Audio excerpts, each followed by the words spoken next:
Good afternoon, and welcome to the Game of Zen, episode number 4.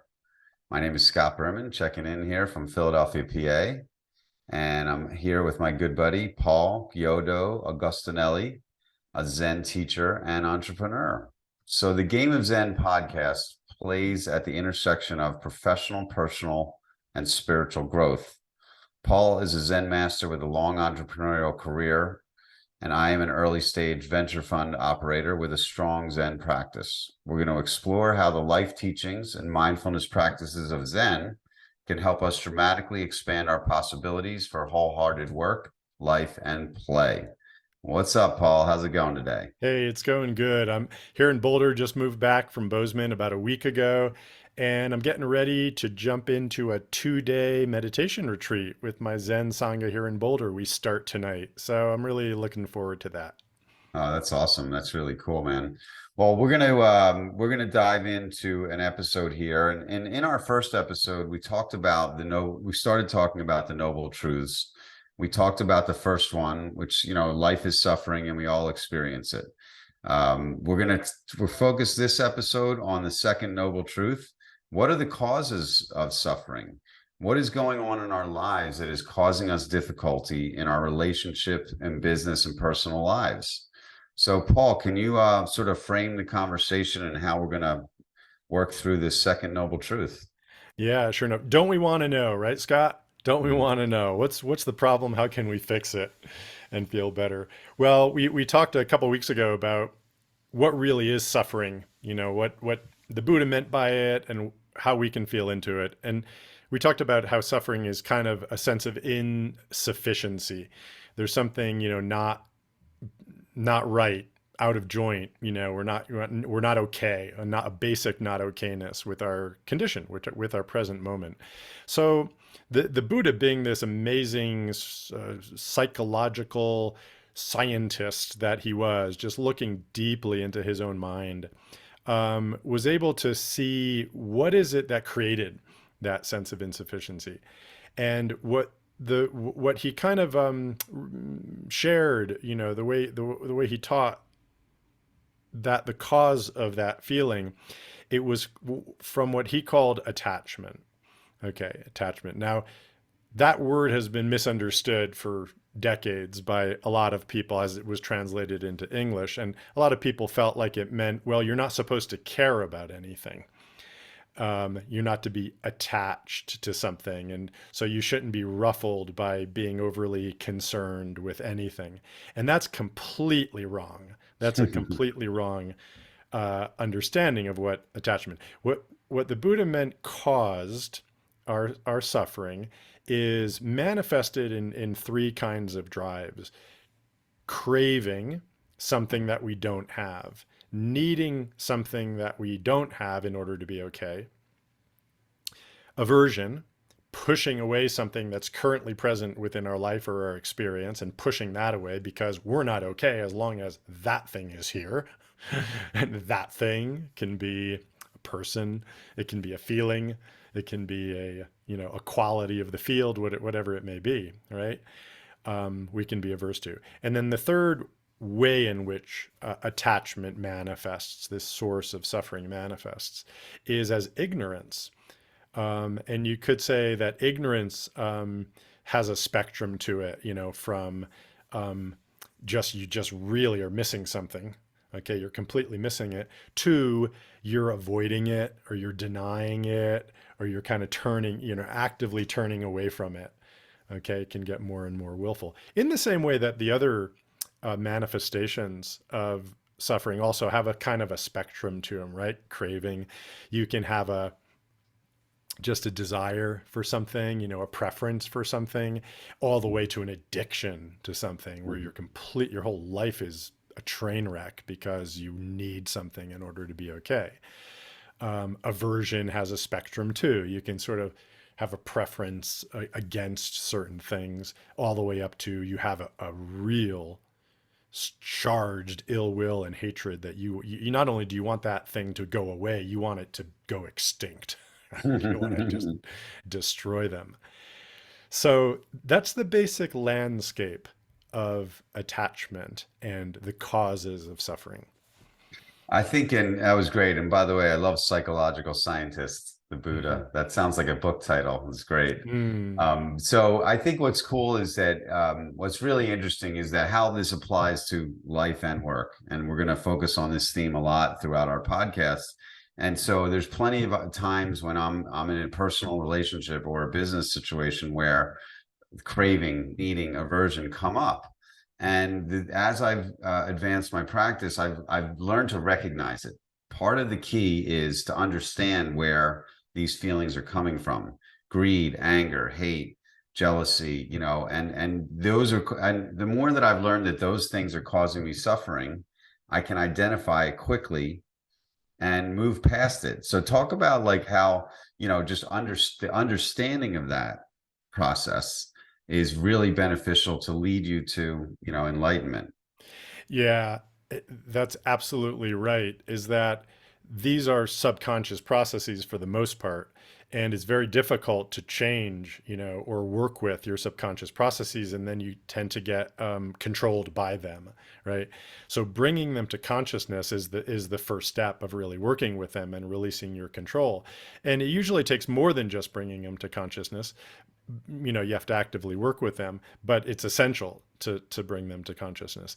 Now, of those three, this is kind of interesting, but of those three, drives, we call them the poisons that we all experience as just part of being human, that we're all, greedy and aversive, and we have ill will, and we're ignorant and in denial. We all manifest these things. But it's that third one, that ignorance, that is really at the root actually of all of them. If you have to pick one of those three poisons, that's the one that's in the way the most difficult and the most deep seated. Mm-hmm. Okay. So you could say, when you become aware of your greed, then you're able to work with it, right? When Yes. you're aware of your aversion, you're able to work with it. And likewise, when you become aware of your ignorance, which is something Yes. of a contradiction in terms, perhaps, but it really isn't. Because Yes. how often do we go into a situation thinking we've got it wired and we understand what's going on, and we walk out and we're like, I totally missed it. I had no Yeah. idea what that person was thinking. I had no idea what was going on, right? And so if we're honest with ourselves, we can be humbled by that experience and recognize that our thoughts, as our opinions, as convicted as we may be about them, are very rarely, totally true and totally right on. Mm-hmm. So we learn to take our knowingness with a Yes. big grain of salt. It's really essential.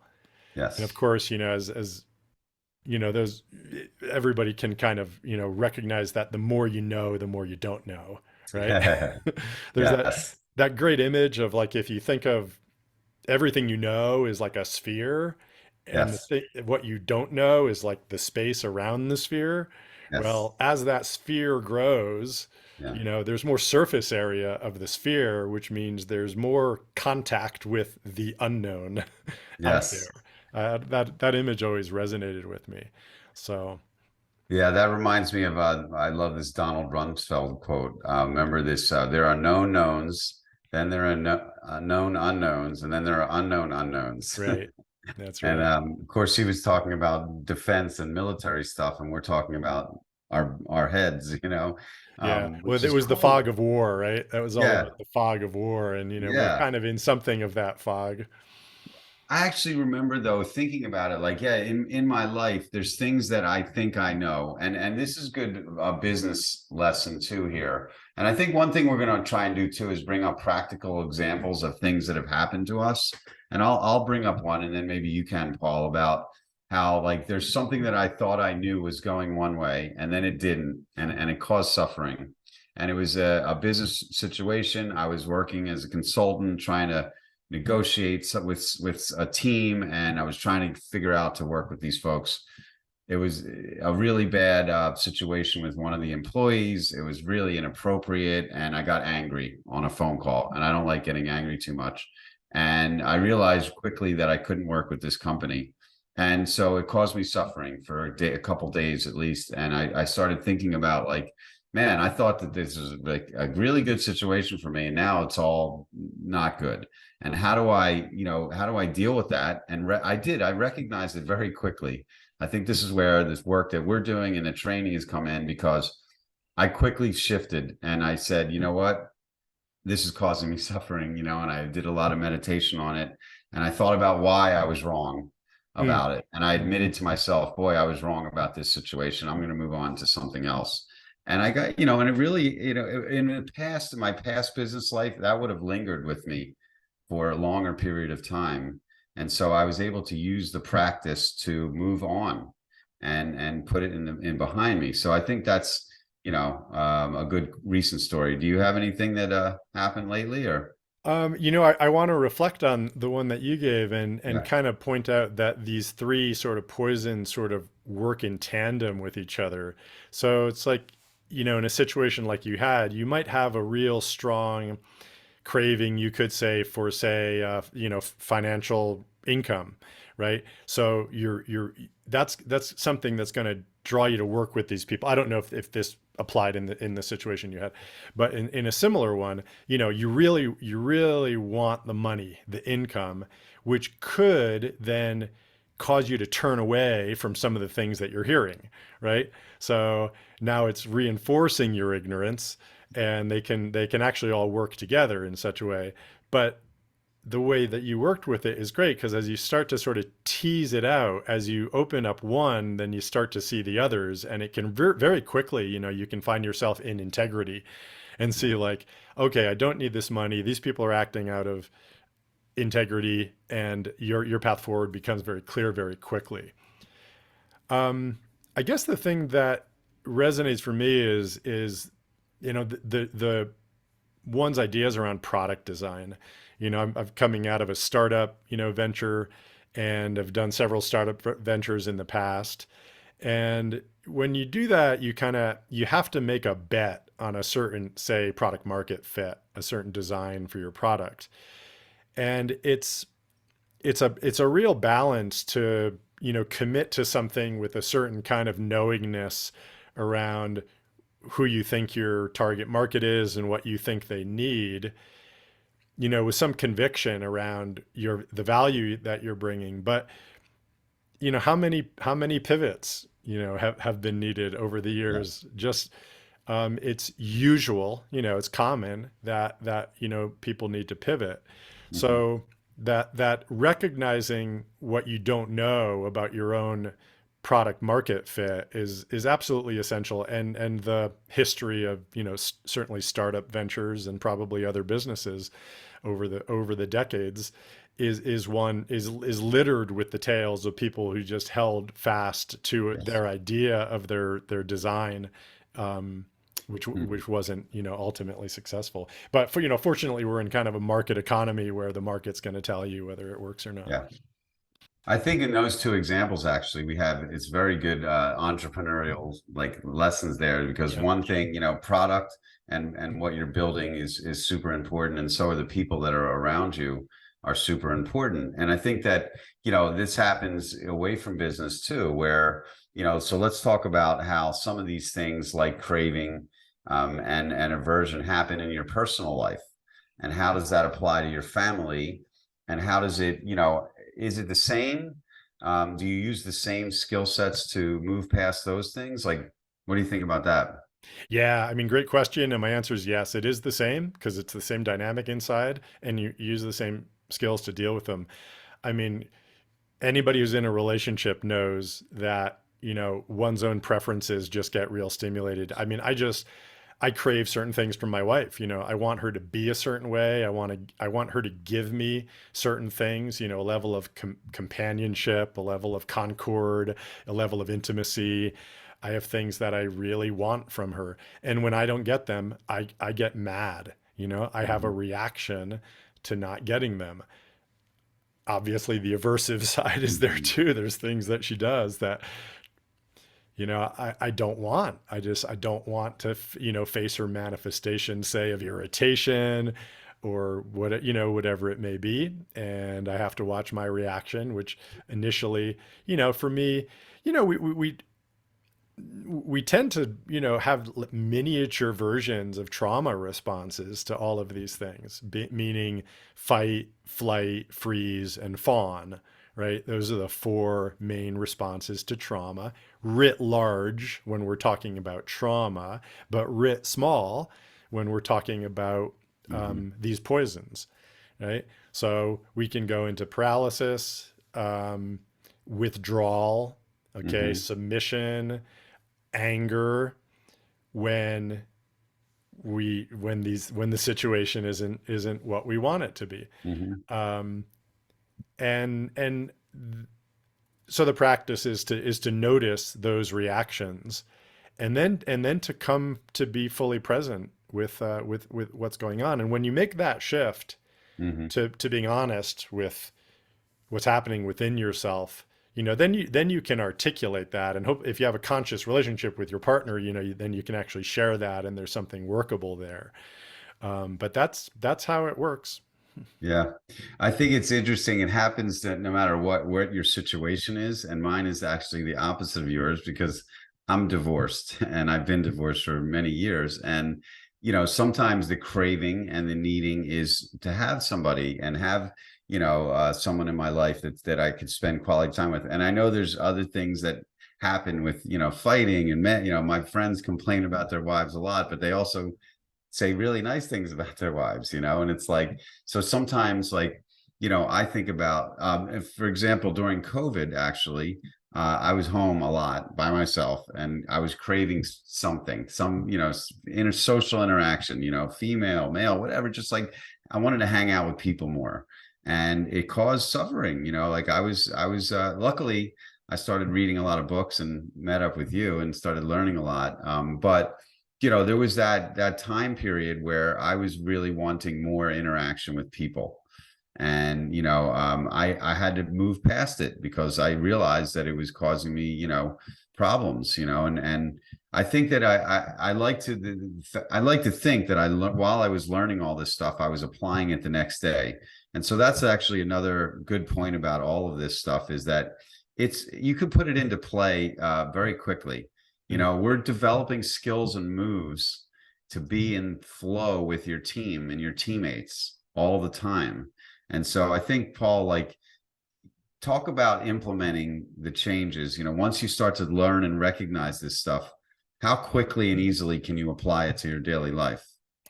Yeah, you can apply it instantly, but ongoing behavior change requires consistent, application. the, the first step is to really be honest with yourself about feeling your feelings.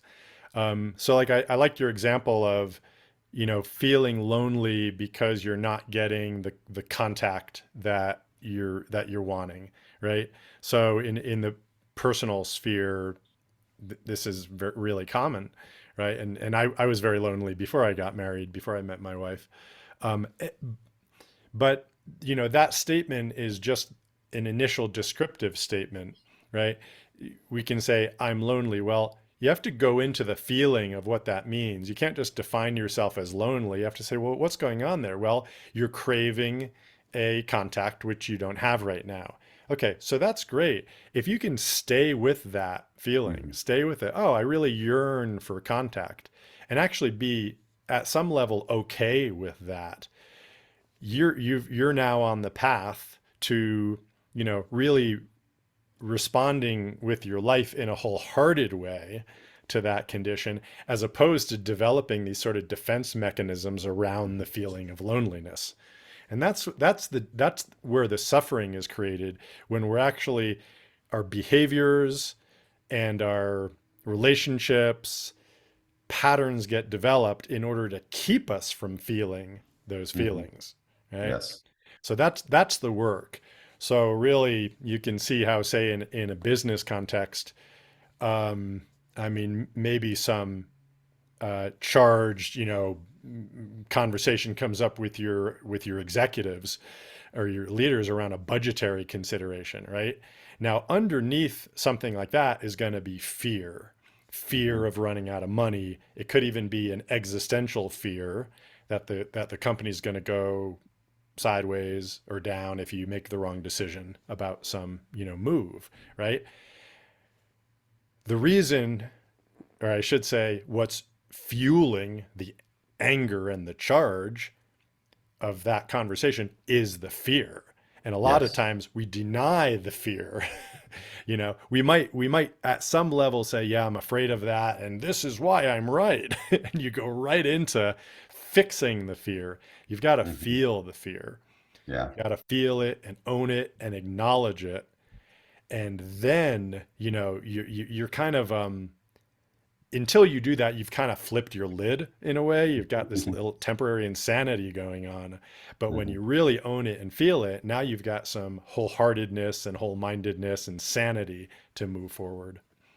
The fear is a really interesting part of this, and it's again, it applies to life and work. And there's been plenty of times in my business career where there's been a fear at business. Business wasn't good enough this month. Is there enough money? Can we make payroll? There's always that happens with every entrepreneur. And then there's also the fear of, when you're a parent and you have a baby and you don't want to drop it on the floor, and your kid starts to drive, and then your kid goes away to college, so there's all these things. And I've learned to sort of focus on that actually, and it's really been helpful because I know that it happens. And the more that I think about it, the more I focus on it. And, I have a quote that I like from a Zen Buddhist master named Clint Eastwood. Oh, I mean, never mind. He's a movie star, but he had a movie where he was a Marine, and he said, "Overcome, adapt, and improvise." Mm, That was what I thought about, and I started thinking about that a long time ago.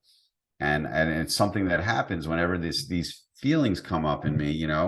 I have to overcome them. I have to adapt to the new situation. I have to improvise and change. And that's the way it seems life is. Like, it's constant. There's waves of fear and anger and all this stuff that come into our daily life. So I think, another thing I like what you were saying is that you develop the process, and over time, it gets stronger and stronger. And I've been doing it a lot less than you have, but I can see the benefits of it, of how I react to things and how I deal with people. And so, how has your practice gotten stronger, and your teaching helped you deal with all that?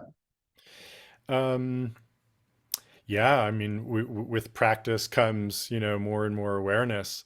Um, it's practice sort of turns you towards looking at your own patterns, and it's quite enlightening, to look at your own patterns, and it's so revealing. Mhm. Um, until you start just looking at your own patterns, we say studying yourself. You could say you tend to have a view of yourself which is very fatalistic, like, well, this is who I am, and this is what I do, and this is the situation. This is how this situation is going to work out. It tends to lead to a very fatalistic, view of the world, you know. But when you look at your own pattern, you just say, "Oh, I've just gotten locked into this pattern. I can change this." And when Mhm. you realize you can change it, um, then actually the potential of the world opens up for you in a way, and you might find that new things start happening for you than previous in your life. And you can only do that with this mindset of practice. You asked about how the practice help was. You have to have a Mhm. mindset of continual self improvement, if you will, continual self reflection, and that really unlocks everything. I think that I think about impermanence a lot. One of the things I learned from a lot of the Buddha training is, everything is impermanent. Everything is constantly changing, and you're changing. And the more that you accept that, the less you suffer, actually, because Yeah. you recognize, this, like you said, the pattern that's going on right now is not great, but tomorrow's another day. You have Yeah. 24 hours every day, and it's different. And you're not the same. And people always like, I can't believe it's June already, or I can't believe my kids are 20 years old. Like, I can believe it. I can follow the calendar. It's changing every single day. And I'm happy about that, because, and even after good days, like, you never know what's going to happen next. And you have to, so I think that the more that you accept that, acceptance, non-attachment, and feeling like things are impermanent, the more you can move on to the next day, right? Yeah, exactly. And that means, so everything we love will go, will pass, right? Yeah. Because of impermanence. Um, and that means we will grieve. We grieve that which we love, which goes away. That's the nature of human existence, is to do that. When we resist that grief, now we create suffering, right? It's that. Now we have things in our life that we want to go away. The law of impermanence says that those will also go away. Right. So we can also embrace impermanence in that way too. Yeah. No, it's really cool. I think that we could dive in a lot more on this in future episodes, but we're basically, we're going to work our way through these causes of suffering, and then in future episodes, we're going to talk about the Eightfold Path and how, working through that, we solve these problems and we get over them quicker. And I'm looking forward to next episode, Paul. But we're going to wrap it up shortly. But first, tell us how to get in touch with you. Okay, you can check out my website at zenatwork.org. It's in the show notes. You can email me at paul@zenatwork.org, and I do work with people one-on-one in coaching capacities. You can sign up for a free session on my website. You can also see our episodes on the YouTube channel, which we'll put in the show notes. And we'd love for you to share this with others. We're trying to spread the word for our new podcast. And we also have a feature, which I love. And at the end of each episode, our Zen teacher and master is going to give us a little meditation about today's episode and wrap it up. Okay, this has been a great session, Scott. Good to see you today. So the meditation for today I call "Let Go, Let Come, Let Be." All right. And I'll say a little words in advance. The kind of mantra of New Age movement, going back a few years ago has been, let go, let go, let go of everything, right? And you're going to be groovy, right? Well, that's only part of the story, and it relates to the three poisons that I talked about, the three manifestations of attachment that we talked about today. So the kind of antidote, if you will, to the craving is to let go. The antidote to the aversion is to let come. And the antidote to the ignorance, okay, is to let be, or to let in to your awareness or into your heart. Okay. The ignorance is kind of, turning, keeping it away. So we can actually energetically manifest these things.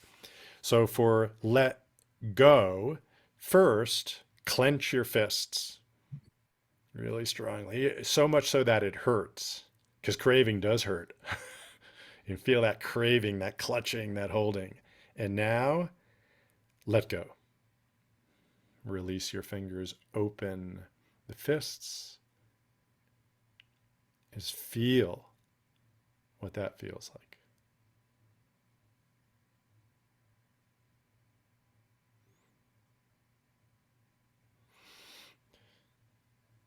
Okay, next we're going to do a let come. So let's hold our hands up and push it away.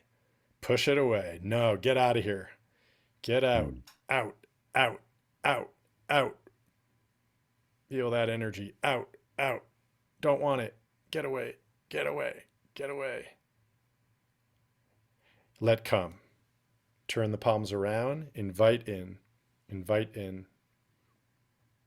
For those on audio, we're just waving our palms, open palms towards our face, towards our heart. Let come.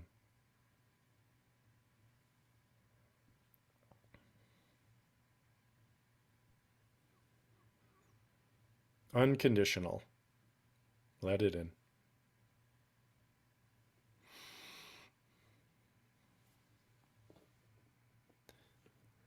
Okay, now for let be. The ignorance one is the most difficult one to work with. I might have mentioned that in the episode here. So really the way I coach to just exercise this awareness is just to be present, close your eyes, and just to envision your mind as the sky and allow all phenomena to be as they are.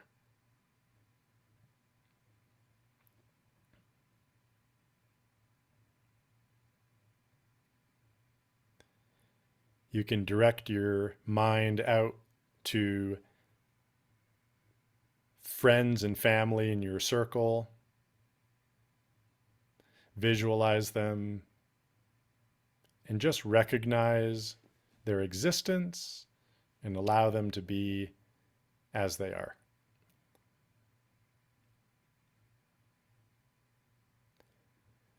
Open your awareness to others in your community.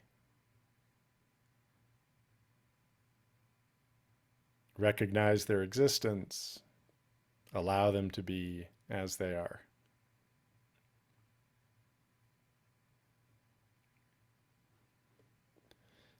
Open your awareness and include in the container of your mind and your heart those who are challenging people for you, difficult colleagues, friends you've broken off with, difficult family members, competitors. Bring them in to the sphere of your awareness. Just recognize them and allow them to be as they are.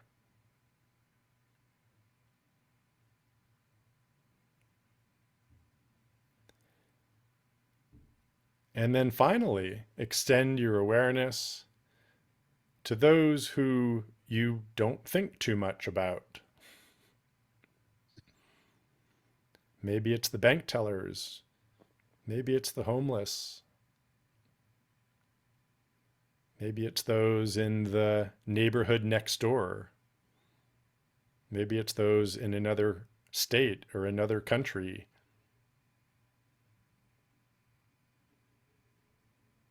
You don't have any special positive or negative association with them. Bring them in to the sphere of your awareness, recognize them, and allow them to be as they are.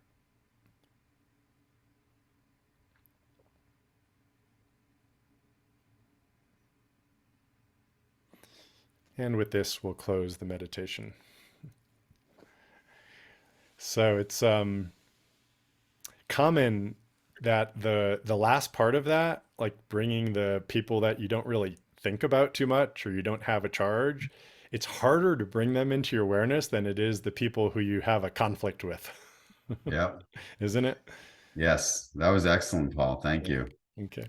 Let go, let come, let be. Yeah.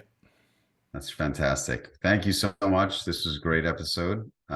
Feel free to comment on our talk today, and we look forward to having you join us next time. All right. Thanks, I've Paul. enjoyed it, Scott. Okay.